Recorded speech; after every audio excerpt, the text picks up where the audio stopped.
Θα ξεκινήσουμε με Inside Out.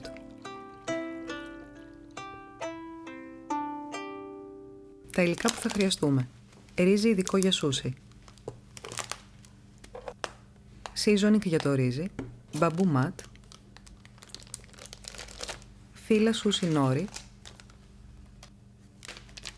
σουρίμι, αβοκάντο, αγκούρι, αυγά χελιδονόψαρου τομπίκο, ginger, ουασάμπι, σόγια σος.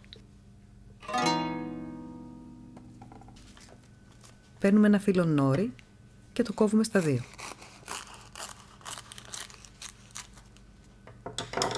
Κόβουμε το αβοκάντο σε λεπτές φέτες και το αγκούρι αφού αφαιρέσουμε τα σπόρια.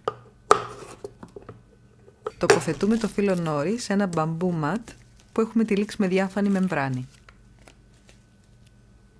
Βρέχουμε τα χέρια μας και παίρνουμε μία ποσότητα ρυζιού.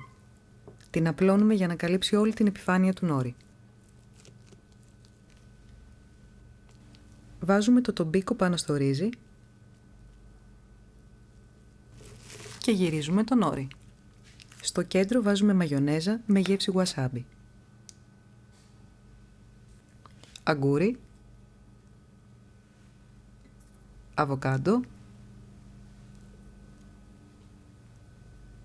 σουρίμι. Τυλίγουμε το μπαμπού ματ και ρολάρουμε πιέζοντας σταθερά.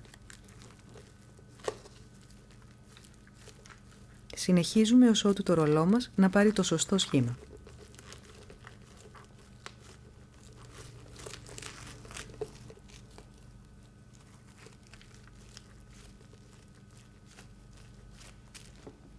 Βρέχουμε το μαχαίρι μας σε ένα μπολ με νερό και κόβουμε.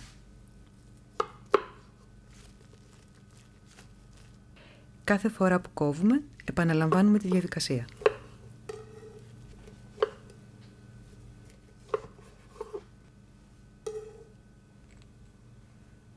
Σερβίρουμε με wasabi, ginger και σόγια σος.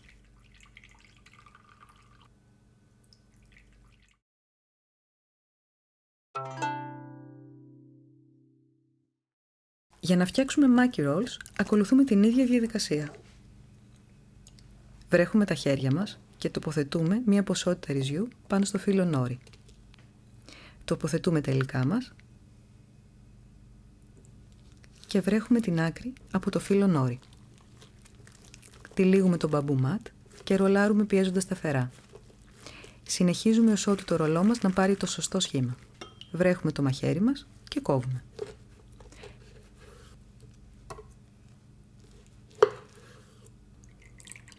Σερβίρουμε με ginger, wasabi και σόγια σος. Όλα όσα χρειάζεστε κοντά σας με ένα κλικ. wokshop.gr